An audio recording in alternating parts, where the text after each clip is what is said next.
We all know the saying, the best camera you have is the one in your hand. But how do we make sure we always have a camera in our hand, or at least on us all the time? Today, I want to talk about the importance of having a compact camera in your lineup, film or digital, and how this can lead to more opportunities for photography and just an overall better experience. Let's go.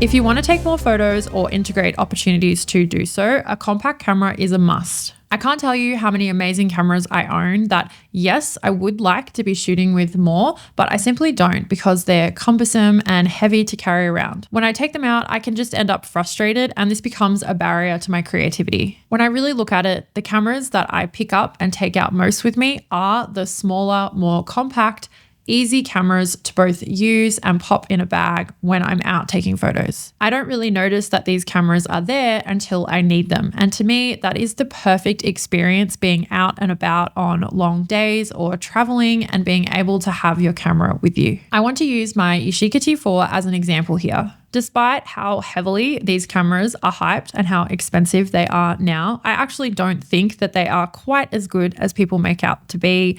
Things like image quality and just some other little issues that I have with the camera. I have plenty of other point and shoots that I prefer the look of, and one or two that I think are superior. But do you know what? The T4 is the one that gets used the most, and it wins because of its sleek, compact size. It just makes it so easy to pop in a bag. It even fits in the pocket of my jeans, and it's just so easy to have with me. When I realized this, it showed me that it's not really about what camera is the best. It's about the one that you're using all the time. As far as digital goes, my Fuji X-E1 is also on high rotation for similar reasons. It's so easy to just sling on, take out with me, and I don't really notice that it's there. My chunky Nikon SLRs are much better cameras, and I do love the results that I get, but I am not taking them out and walking around with them on long photo walks based on the size. So as you can see, size does really matter in this context. And if you are looking for a new camera, it's definitely something to consider. And if you are somebody who is caught in a slump and you're not really taking that many photos anymore, consider, do you have a compact camera in your lineup that's making sure that you can run out the door easily with a small camera that's easy to use, because it is guaranteed to up the amount of photos you're taking.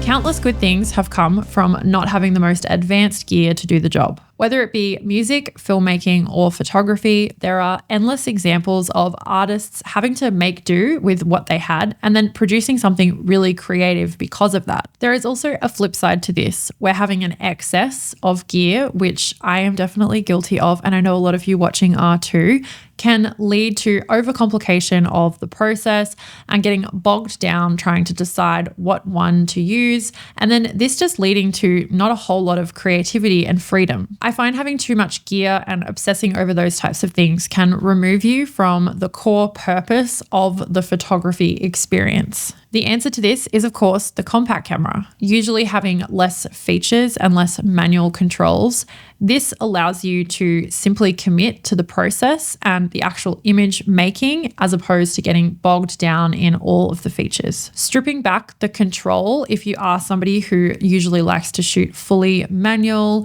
is really freeing, and it can lead to a whole different photo taking experience. To me, a point and shoot camera is like a 3-chord punk song, or just a really good pop song that gets stuck in your head. It's not complicated, it's easy to access, and it provides endless joy. Doesn't mean that you can't go and also shoot large format. I am just trying to give you some options here. I use my compact cameras to explore the world with, and if I am just passing by and I see a good moment or a frame that I think might be okay, I can pull my camera out easily, and it's kind of like taking notes in a little notebook. Every time you have a thought, you can jot it down. Every time you see something, a scene, a moment, you can just quickly snap it and then move along with your day. A way of putting this into perspective is I can give my 4-year-old son a compact point and shoot camera, and he gets the idea. He can take a photo, and I love that. Even though it's probably very crooked, it shows me how he sees the world. And sometimes it's that back to basics type of creating that we need to do to get to the core of our creativity again and get excited about photography.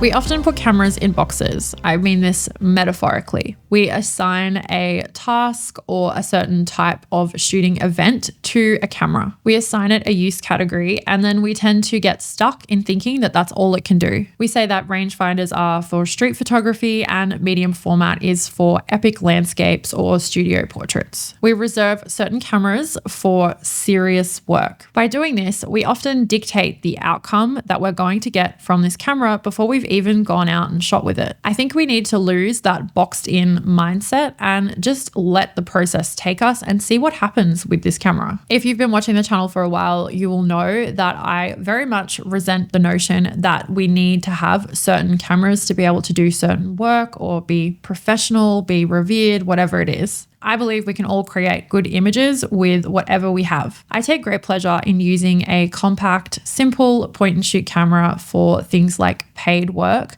and clients are often very happy with these images. I was doing a little bit of sifting through my work when I was planning this video, and nearly all of the photos that I have taken for galleries or shows, group shows, have been taken with point and shoot cameras.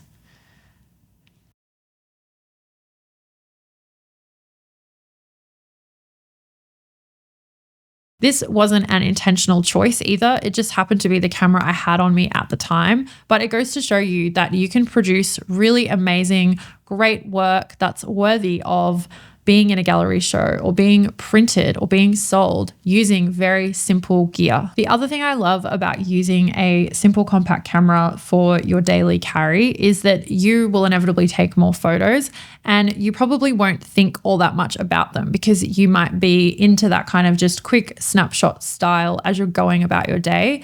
And then when you look back, you can be really surprised. You can think, wow, did I take that photo with that camera? And that's such a nice feeling, especially in today's world, to be surprised by something because we are so obsessed with upgrades, things getting newer and better all the time. So don't underestimate what you can produce with very little features and manual control, because at the end of the day, it really is about you and your eye and how you're responding to different scenes and situations. I've just had a very exciting client inquiry, and instead of going back and forth via email trying to book them in, I'm going to send them a direct link to my Acuity scheduling booking page. Using Acuity scheduling makes it really easy for clients to see my availability at a glance, and I can block off any times that don't suit me. I can also add in handy things like an intake form so I can get more information from prospective clients and serve them better. As you can see, I am a very busy person with lots of things to do, so I really appreciate having Acuity scheduling on my side to help with these admin tasks. And Acuity scheduling even takes care of payment as well and links up with things like Stripe, PayPal, and Square. I love that I can customize it so it's my on-brand color of orange and change the fonts, make it unique to me. Whether you want to host workshops and sell tickets, book in photography clients, or do one-to-one services, Acuity scheduling is a brilliant tool that will make doing that so much easier. So take your side hustle or career to the next level with Acuity scheduling. Just head to acuityscheduling.com/Lucy Lumen for a free trial. And when you're ready to launch, use the code LucyLumen20 to save 20% off your first Acuity scheduling subscription.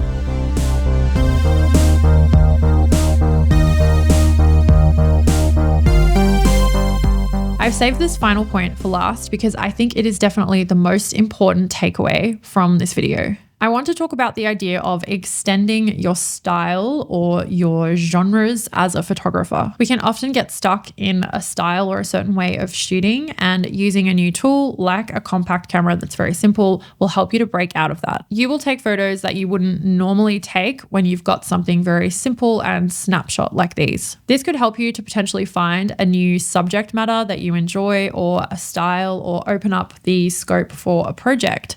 you can then take these snapshot style images, these first drafts, if you like, and then take out your more serious cameras and expand on it. A great example might be a pathway like this. You find yourself at a train station at an unusually quiet time of day and you notice the eerie stillness. You pull out your EDC and snap a photo. When you get home, you look at this photo and you are taken back by the composition and the subject matter. You are so happy with it that you post it on Instagram and somebody comments saying, "Oh, cool liminal space photography." You haven't heard about this genre of photography, liminal space, and you do a little bit of research and find out that it's really interesting to you. The next day, you go back there with your more serious gear, like maybe your medium format camera, because you know it's going to be worth it, and you snap some more photos and you start building a series out in this new genre that you found, all because you had your simple compact EDC with you. In this hypothetical situation that I would actually love to be in and take these photos,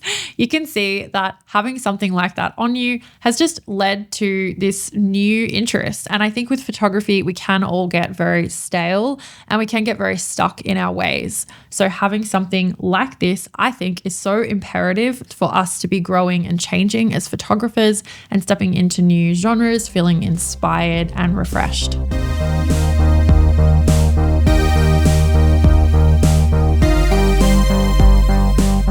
So a lot of you watching might be wondering why your phone can't be your EDC, which it 100% can. I am all for taking photos with your phone. My two issues with this would be, one, when you pull your phone out, you take a photo, that's great, but then you look at it and you just know that you're going to get pulled into the void of social media, or someone's going to call you, or you check your emails, and then you're just really taken out of the creative moment. And number two, I think having your phone on you psychologically is not the same as having a camera with you. I think when you've got a dedicated photo taking thing like a camera on you, it puts you into the photography mindset a lot more than having a device like your iPhone does. But in saying that, I think that everyone should use what they feel comfortable with and what is most accessible to them. So if that's your phone, go for it. So now it's your turn. Comment below and let each other know what your EDC is and why you love it. I appreciate you guys watching so much, and I will see you in the next video.